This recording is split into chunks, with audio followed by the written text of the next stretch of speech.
ఎలక్షన్లో ఇచ్చినటువంటి హామీలకు కేటాయించినటువంటి నిధులకు కానీ ఏమాత్రం పొంతన లేదు. కేవలం అంకెల గారిడి తప్పితే అమల్లో మాత్రం వీళ్ళు చేస్తున్న శూన్యమని మనకు అర్థమవుతా ఉంది. వీళ్ళు ఈ బడ్జెట్ సమావేశాల్లో జగన్మోహన్ రెడ్డి గారిని దూషించడం, చంద్రబాబు నాయుడు గారిని కీర్తించడం మాత్రమే ఈ బడ్జెట్లో మనకు స్పష్టంగా కనిపించింది. ఈ బడ్జెట్లో ప్రజల ఆశలకు కానీ ఆకాంక్షలకు కానీ అలాగే ప్రజలందరూ అభివృద్ధిపై పెట్టుకున్నటువంటి ఆశలన్నీ ఆవిరైపోయాయి నా అభిప్రాయం. మరోసారి రాష్ట్ర ప్రజలు చంద్రబాబు గారి హామీలతో మోసపోయారన్నది స్పష్టమైంది. ఈ నిధుల కేటాయింపు చూస్తూ ఉంటే బాబు షూరిటీ భవిష్యత్తుకు గ్యారంటీ లేదు అనిపిస్తుంది. లబ్ధిదారుల సంఖ్యలో పెద్ద పెద్ద కోతలు పడేలా చేయబోతున్నారని అర్థమవుతా ఉంది. అదే వైఎస్ జగన్మోహన్ రెడ్డి గారి యొక్క హయాంలో గత ప్రభుత్వంలో ఏ పథకాన్ని కూడా ఏ తారీఖుల్లో మనం అమలు చేయబోయేది స్పష్టంగా ప్రకటించేవారు. అలాగే బడ్జెట్లో కూడా అలాంటి చిత్తశుద్ధి నిజాయితీ కనిపించేది.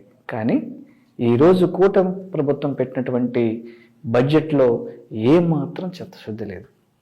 దీపం పథకం విషయంలో కూడా మహిళలకు మొండి చేయి చూపించారు.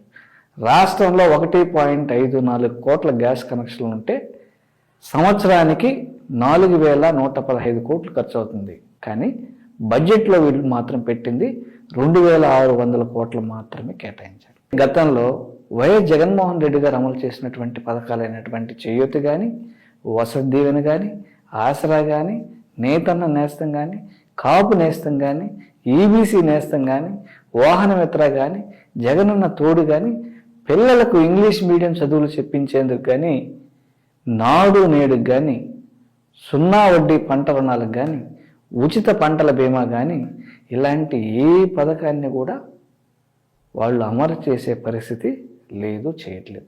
ఈ పథకాలన్నీ కూడా పేద బడుగు బలహీన వర్గాలకి ఆశాజ్యోతిలా కనిపించేది. కానీ ఇది కేవలం వారి వారి అనుయాయులకి మాత్రమే పెద్ద ఎత్తున ప్రయోజనం చేకూర్చే విధంగా ఉంది. కానీ ఇది పేద ప్రజలకు కానీ అలాగే మధ్యతరగతి ప్రజలకు కానీ ఎంప్లాయీస్కి కానీ ఈ బడ్జెట్ వల్ల వచ్చినటువంటి పెద్ద ఉపయోగం లేదని అర్థమవుతాం.